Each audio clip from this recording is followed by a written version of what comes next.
제가 올해 말하기가 좀 조심스러운데 최고를 많이 벌었을 때 한번 들어왔죠. 기분이 묘하더라고. 안녕하세요. 북덕방 언니입니다. 최근에 그 33회 공인중개사 시험을 쳤죠. 그래서 저한테 DM으로 합격 문자 주시는 분들 너무너무 많은데 합격과 불합격을 떠나서 다들 너무 고생하셨다는 말씀 드리고 싶네요. 그리고 이제 합격 이후에 어떤 식으로 해야 되는지 이 부동산 중개 취업에 대한 질문들도 예전부터 저한테 너무 많이 주셨는데 오늘 이 영상 통해서 좀 취업에 대한 정보들을 좀 정리할 수 있을 것 같아요. 귀한 분을 또 한 분 모셨습니다. 소속 공인중개사로 하시다가 또 개업 공인중개사까지 하시는 우리 러셀님 모셨습니다. 반갑습니다. 오늘 아무튼 귀한 분을 모셨으니까 제가 궁금한 점들을 저의 이야기 그리고 우리 러셀님 이야기까지 같이 얘기를 해보는 시간을 가지려고 해요. 우선은 러셀님은 지금 어떤 분야에 어떤 매물들을 주로 다루고 계신지. 저는 2017년 28회잖아요. 자랑 아닌 자랑을 하자면 3개월 만에 이제 동차 시험으로 합격을 했고 2018년 6월달부터 해서 서울대 입구에서 이제 소속 공인중개사로서 공인중개사 일을 시작을 했어요. 지금은 2020년 7월달에 대표 공인중개사가 돼서 지금 신대방 삼거리 쪽에서 부동산을 운영을 하고 있으면서 제일 전문적으로 전담하고 있는 거는 원룸, 투룸, 오피스텔 오픈한 지 한 2년, 한 6개월 된 것 같아요. 그 러셀님 소속 공인중개사로 매출 공개하지 않았어요? 했었어요. 1년 동안 제가 얼마를 벌었었는지에 대해서 한번 했는데 생각보다 반응이 좋더라고요. 그래서 오늘도 저희가 좀 가감없이 얘기를 해보는 시간을 가지면 좋을 것 같고, 저의 경우에는 뭐 많은 분들이 아시겠지만 저는 19년도 30회 공인중개사 합격을 했고 그 해에 바로 취업을 해서 소속 공인중개사로 지금 강남에 있는 빌딩 전문 중개법인에서 빌딩을 매매하는 임대보다는 이제 매매 거래를 주로 하고 있습니다. 그러면 러셀님은 합격 딱 하고 나서 어떤 식으로 취업을 준비하셨어요? 솔직히 말씀드리면 저는 따로 준비는 안 했었거든요. 원래 저는 아르바이트를 바로 시작을 했어요. 스타벅스에서 바리스타. 뜬금없잖아요. 네. 제가 원래 스타벅스에서 한번 일을 해보고 싶은 게 꿈이었거든요. 제가 군인이었으니까 채점을 해보자마자 합격이란 걸 확인하자마자 내가 스타벅스에 전화를 했지. 역시 실행력이 딱 좋으시다. 그렇게 하다가 이제 일을 마치고 나니까 문제가 딱 생기는 거예요. 자격증은 있는데 공인중개사 일은 하고 싶은데 어디서 어떻게 시작을 해야 되지? 나는 어떻게 할까 생각을 하다가 당시에 제가 살고 있던 데가 서울대 입구였으니까 여기가 다 원룸촌이잖아요. 그리고 또 내 집을 구해줬던 중개사가 있을 거 아니에요. 그 사람한테 전화를 한 거예요. 저 자격증 땄는데요. 어디서 또 어떻게 시작해야 될지 잘 모르겠는데 추천 좀 해주시겠어요? 하니까 이제 그냥 자기가 있는 부동산 근처에 괜찮은 부동산이 있으니까 거기서 한번 해보시는 게 어떠냐라고 하면서 제가 이제 원룸, 투룸, 오피스를 시작을 하게 된 거예요. 저는 우선 딱 합격하고 나서 한 달 동안은 거의 그냥 쉬었어요. 원래는 저는 직장 생활을 했기 때문에 바로 공인중개사를 해야 될지에 대한 고민 자체도 되게 오래 걸렸어요. 근데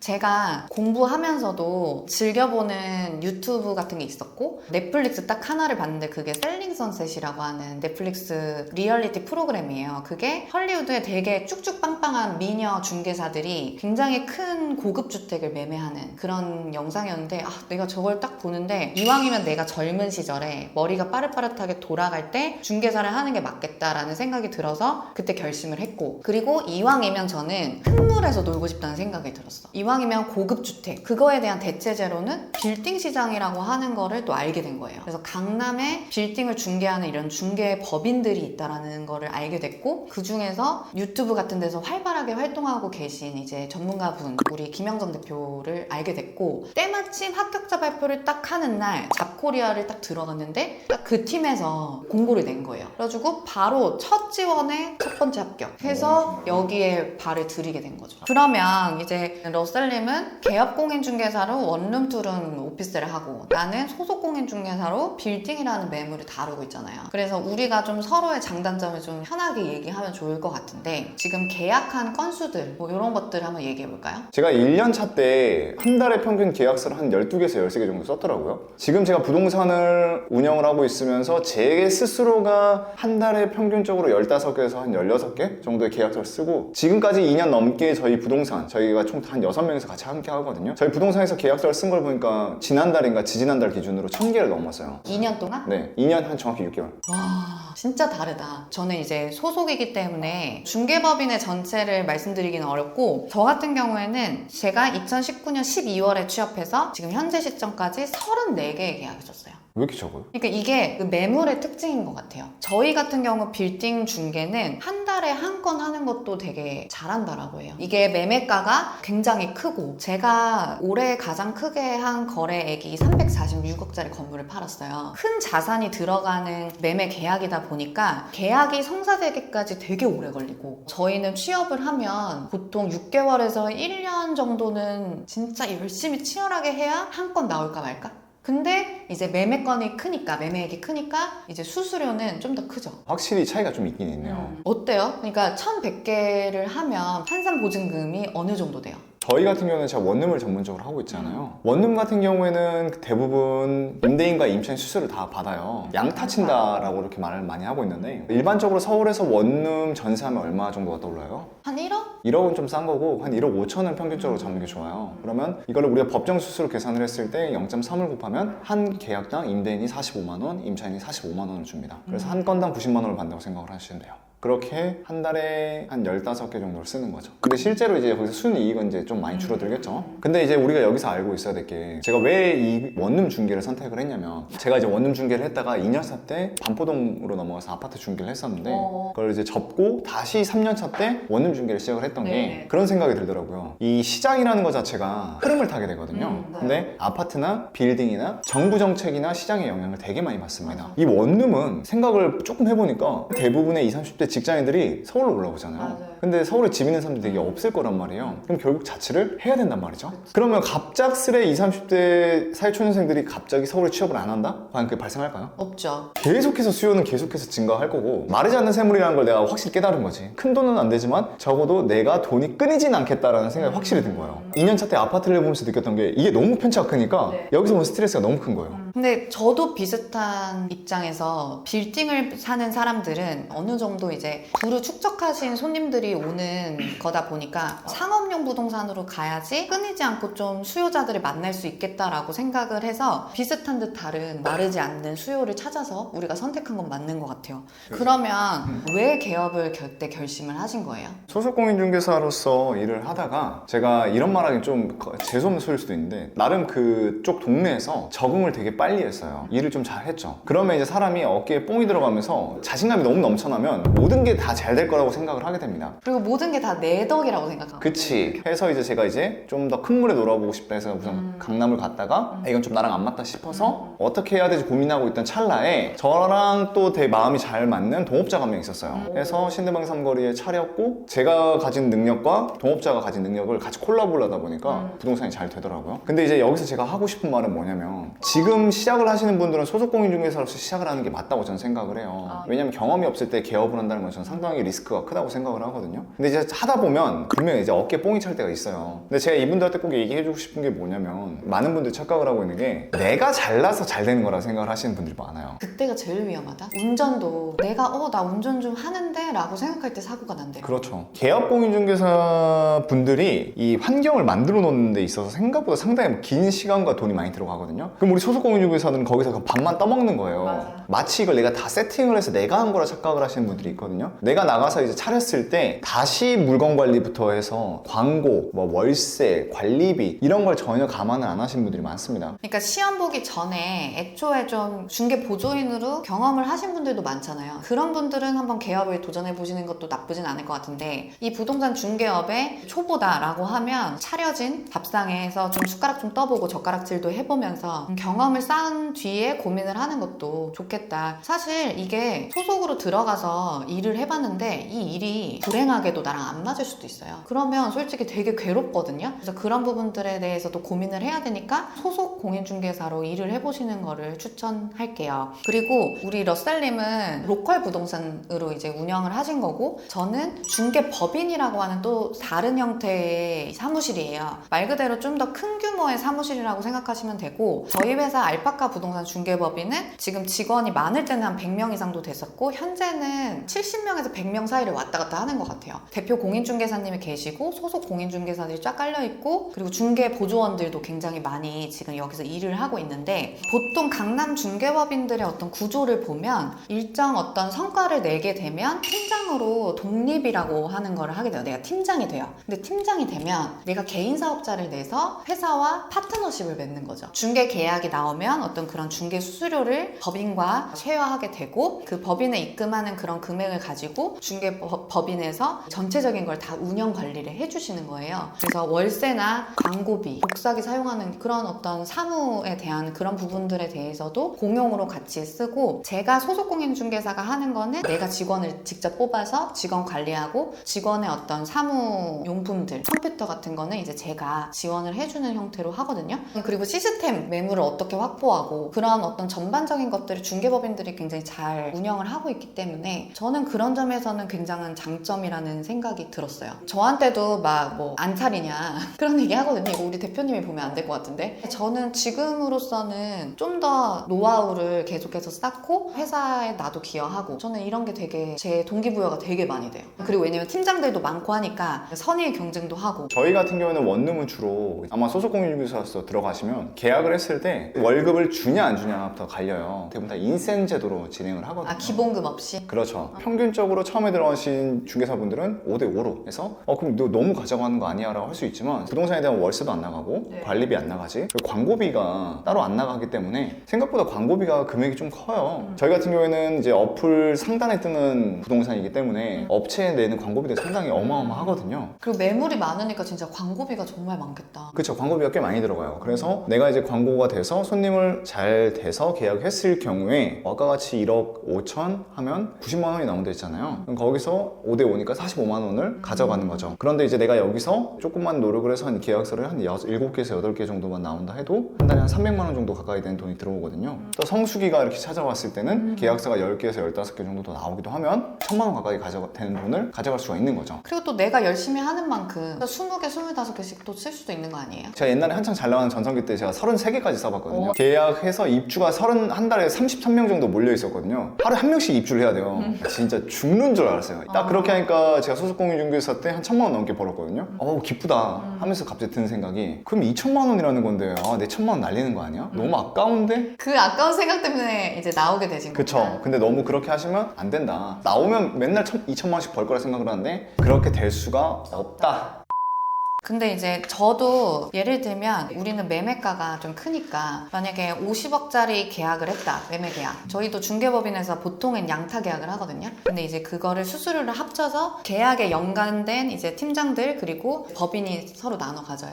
그러면 50억 계약을 했을 때 양쪽에서 수수료가 뭐 평균 0.2% 주시는 분들도 있고 안 주려고 하는 분들도 정말 있고 법정 수수료는 0.9% 이내에서 협의사항이에요. 50억짜리 매매 계약을 해서 양쪽에서 만약에 1%를 받았어. 그러면 5천이잖아. 그러면 5천에서 제가 가져가는 거 특히 이제 내가 양타가 아니라 한쪽 사이드에 다른 팀장님이 있다라고 하면은 35%를 가져가거든요. 그러면 1,750만 원 정도가 팀장 한 명한테 떨어지는 수수료인 거죠. 그러니까 이게 우리는 한 달에 하나 해도 큰 거죠. 그리고 하나 또 말씀드리고 싶은 게 뭐냐면 이 빌딩 중개는 법인마다 달라서 제가 잘 모르겠는데 계약 건수에 따라서 팀장으로 독립을 하게 되잖아요. 근데 직원으로 있을 때는 기본급이 있는 경우에는 그게 기본급이라고 하기도 좀 그런 용역비를 받고 사실 존버의 기간을 갖습니다. 노하우를 가진 법인과 팀장들한테 일을 열심히 배워서 팀장이 되고 나서부터 수입이 급격하게 증가하는 그런 구조예요. 내가 한 달 한 달 벌어들이는 수입이 되게 중요한 사람이야. 그러면 어떻게 보면 빌딩 중개 시장에 들어와서 존버하기 되게 힘든 거죠. 그래서 오히려 그런 분들은 계약을 빨리빨리 칠 수 있는 원룸 중개가 맞을 수도 있는 거죠. 본인의 어떤 성향을 되게 잘 파악하셔야 돼요. 저 같은 경우에도 직장 생활 때 모아둔 목돈이 있었어요. 몇 천만 원. 그거 다 쓰겠다고 생각하고 난 이 일에 들어간 거죠. 빌딩 중개 시장이 한 건 한 건 되게 크지만 인고의 시간이 필요합니다. 그래서 마음 단단히 먹고 들어오셔야 된다는 된다라는 말씀을 꼭 드리고 싶어요. 그리고 저는 궁금한 게 빌딩 시장은 그러니까 수입이 굉장히 작은 상태로 일을 배우다 보니까 제가 32살에 취업할 때 우리 대표님이 나한테 뭘 물어봤냐면 혜인 씨, 이 용역비로 버틸 수 있겠어요? 그러니까 30대 사람들이 이 시장에 들어와서 다 못 버티고 나간다는 거야. 벌던 월급이 있고 쓰던 게 있으니까 30대들은 잘 못 버틴다라는 말씀을 해주셨고 그러다 보니까 우리 빌딩 시장에는 좀 어린 친구들이 생각보다 되게 많이 들어와 있어요. 그 친구들은 이제 씀씀이도 좀 적고 존버할 수 있는 어떤 열정이 있는 거지. 그리고 팀장들이 고용을 하다 보니까 팀장의 성향에 따라서도 나이 제한을 두는 경우들도 있어요.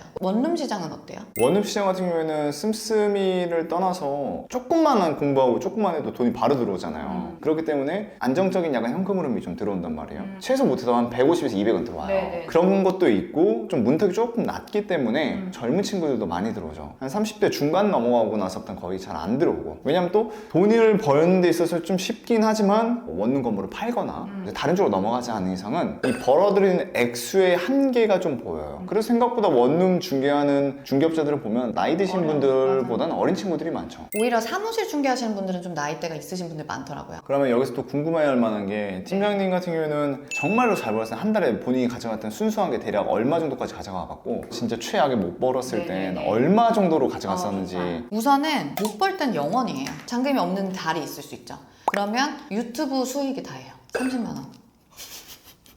그래서 유튜브 그래서 열심히 하잖아요. 아무튼 저는 이 팀장으로 사업자내면서 소속으로 일하면서 제가 무슨 생각을 했냐면, 아, 나는 지금 치킨집 하나 내는 거다. 내가 장사를 시작하는 거다라는 생각을 갖고 했고, 마케팅, 브랜딩, 그리고 맛도 좋아야 되고, 그러니까 내 실력도 키워야 되고, 어떻게 하면 내가 이 수많은 치킨집 사이에서 1등 치킨집이 될 수 있을까를 고민했죠. 다 그렇듯이 잘 못하면 빵이죠, 빵. 근데 진짜 그러면 쫄려요. 어떡하지? 빨리 계약을 써야 되는데. 근데 그렇다고 빌딩 매매 계약이라는 게 내가 막 열심히 한다고 사실 되지도 않아요. 거의 다 된 계약도 계약 자리 와서 깨지고 이런 것들이 많다 보니까 그런 데서 오는 압박감이나 스트레스는 되게 높은 편인 것 같아요, 제 생각에는. 그런데 제가 올해 말하면 이거 맨날 그렇게 버는 줄 아실까봐 말하기가 좀 조심스러운데, 최고로 많이 벌었을 때 부가세 포함해서 억 단위로 한번 들어왔죠. 처음으로 이게 딱 찍히는데 기분이 묘하더라고. 결국은 뭐 비용들이 나가는 것들이 분명히 저도 있거든요. 제가 마케팅 하는 부분들도 있고. 그렇지만 어쨌든 빌딩 매매 한 건으로 제일 많이 수취한 수수료는 정확히 말하면 한 9천만 원 정도인 거지. 부가세 빼면. 그게 3년에 딱 한 번이었어. 꽤 크네요. 저는 제일 많이 벌었을 때가 그냥 한 1,400, 1,500 정도? 제일 못 벌었을 때가, 지금이 한 3년차 되니까 지금은 솔직히 못 벌어도 한 달에 4,500은 그냥 벌긴 하는데 1년차 때 180만 원이었나? 그래 들어오긴 한다. 네, 들어오긴 해요. 근데 여기 이제 문제가 뭐냐면 나중에 더 커질 수 있는 게 안 될 수도 있다. 매달 들어온 돈의 그 유혹의 맛을 들려버리면 이걸 내려놓기가 생각보다 진짜 어렵거든요. 그러니까 지금 이걸 보시는 분들은 그걸 잘 고민해서 내 상황이 어떤 게 적합할까를 보고 결정하시는 게 좋을 것 같아요. 저희는 불확실성에 대한 스트레스가 상당히 높은 편이고, 그거잖아, 하이리스크 하이리턴이라고. 그리고 이 중개인이라고 하는 직업이 개별성이 정말 강해요. 우리 중개법인 안에서도 팀장님들 다 많지만 다 수입이 천차만별이에요. 진짜 잘하시는 분들은 너무너무 거의 중소기업급으로 돈 벌어가시는 분들도 있고, 본인이 하는 거에 따라서 워낙 천차만별인 시장이기 때문에 내 강점을 어떤 식으로 끌고 갈 것인가, 이런 거에 대한 고민이 충분히 되어 있으신 게 유리합니다. 진짜 다른 영상에서도 제가 말했지만 모든 게 다 지금 경쟁이거든요. 별의별 사업들이 다 지금 포화 상태인 상황에서 내가 중개인으로서 어떤 장점을 갖고 여기서 사업을 키워나갈 것인가, 이런 거에 대한 고민을 하시는 게 중요하지, 뭐 빌딩 매매 중개하면은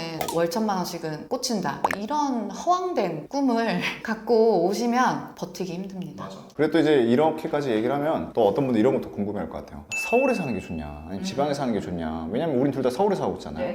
이건 성향 차이인데, 저는 이왕이면 돈을 벌려면 강남에서 한번 경험을 해보는 게 낫지 않나. 이 강남은 모든 산업의 집약체잖아요. 부와 명예와 자본 자본의 흐름이 정말 치열하게 왔다 갔다 하거든요. 그러니까 그런 곳에서 젊을 때 일을 해보는 것도 좋은 경험이 될 것 같다. 근데 굉장히 정신적으로는 좀 피폐해질 수 있어요. 왜냐면 나는 원룸에 월세에 살아. 근데 100억짜리 집 중개하러 막 가요. 시그널 같은 거. 가면은 가끔씩 현타가 오거든요. 근데 그런 거에서 이제 저는 그렇게 스트레스 안 받았는데 그런 부분에서 굉장히 허탈함을 느끼는 사람들도 많아요. 그래서 오히려 소소하게 편안함을 느끼는 장소에서 거기서 중개를 잘하면 좋은 성과를 낼 수 있는 거죠. 저라면 이제 서울이 조금 더 좋지 않을까라고 생각을 한 이유는 기회가 많아요. 그러니까 서울은 계속해서 성장을 하고 있는 도시잖아요. 맞아. 뭐 사람들이 몰리는 곳에서 기회가 많이 발생을 하거든요. 또 중개업을 하다 보면 거기서 맞는 이제 클라이언트들과의 인연 이런 것도 되게 중요한데 그게 대부분 서울에 많이 몰려 있을 거란 말이죠. 그래서 내가 정말 지방에서 탑을 먹을 것 같지 않은 이상은 서울에 올라와서 한 번쯤은 도전을 해보는 것도 괜찮다라고 말씀을 좀 드릴 수 있다. 또 아파트 같은 경우에는 신도시들 있잖아요. 그런 데가 또 되게 벌이가 좋다고. 단지 내 부동산 같은데 입주할 때. 제가 옛날에 반포에서 아파트 입주장일 때 한번 경험해봤는데 신반포 센트럴자리를 입주를 할 때 제가 중개를 한번 해봤었는데 네. 정말 경쟁이 치열하다고 느꼈던 게 거기 한 700 몇 세대 정도 됩니다. 근데 이제 재건축이 된 아파트이기 때문에 조합원 매물 빼면 실질적으로 임대차를 맞출 수 있는 부동산 매물은 별로 없었어요. 그럼 700세대 중에 한 2, 300세대가 진짜 찐 매물이라고 봤을 때 광고가 그때 몇 개 올라온 줄 아세요? 4천 몇 개가 올라온 거예요. 경쟁이 어마어마한 거죠. 그러니까 한 200 몇 세대를 4,000개 광고에서 우리가 이겨서 잡아내야 되는데 그런 게 생각보다 쉽지가 않다라는 거죠. 모든 것에는 쉽지 않다. 이제 마무리를 짓자면 저희가 지금 이렇게 얘기를 했을 때 뭐 한 달에 최소한 500에서 1000 평균적으로 번다고 볼 수 있어요. 중개로만. 근데 누군가도 그럴 거예요. 저거 다 거짓말이다. 인증해라. 인증해라라고 근데 인증 하는데 참 좋아하셔.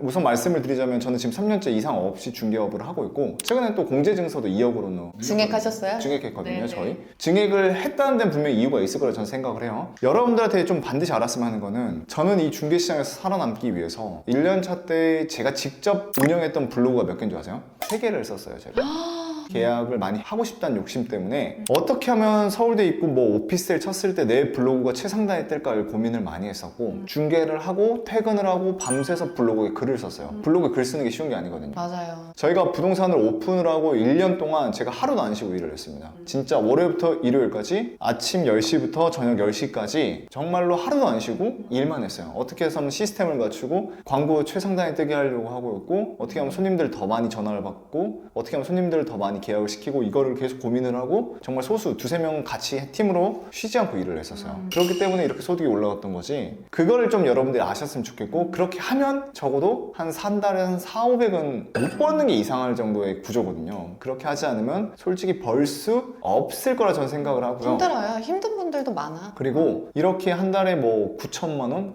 막 벌면 야 저거 무조건 하면 다 사람들이 하지 왜 안 해? 안 할 수밖에 없는 게 이렇게 하는 건 큰 이벤트인 거고 맞아요. 이걸 계속해서 유지하는 게 진짜 어렵거든요. 그게 진짜 고수죠. 사실 지금까지 제가 올해 한 계약들이 다 대부분이 상반기에 몰려 있어요. 그동안은 제가 이 일을 시작한 19년도 러셀이 언제 했다 그랬죠? 18년도 18년도부터 사실 22년도 한 6월까지는 정말 좋은 호시장이었어. 그런데 지금 중요한 건 이제 불황이 시작됐다는 거죠. 그럼요. 그런 고민을 공인중개사 시험 보기 전에도 저한테 쪽지 같은 걸로 많이 걱정스러운 마음을 상담하시는 분들이 꽤 있었어요. 저도 지금 고민스러운 부분들이 있고 해서 불황의 시기에 어떻게 공인중개사들은 또 취업이나 운영을 해야 되는가 그거는 저희가 2부에서 찾아뵙도록 하겠습니다. 오늘 얘기 많이 해주셔서 감사합니다. 많은 거를 노출하셨는데 기분이 어떠세요? 솔직히 누가 봤을 땐 야 저거 가지고 뭐 자랑하냐라고 하겠죠. 저는 뭐 이걸 자랑이라 생각하지는 않고 제가 이렇게까지 오픈을 한 이유는 그냥 열심히 하면 할 수 있다라는 걸 좀 말씀을 좀 드리고 싶어서 좀 말씀을 드린 겁니다. 저희가 지금 말씀드리는 거는 도움을 드리고 싶어서 솔직히 이렇게 리스크를 감수하고 또 말씀드리는 부분들이 있으니까 좀 좋은 마음으로 봐주셨으면 좋겠습니다. 그럼 2부에서 뵐게요.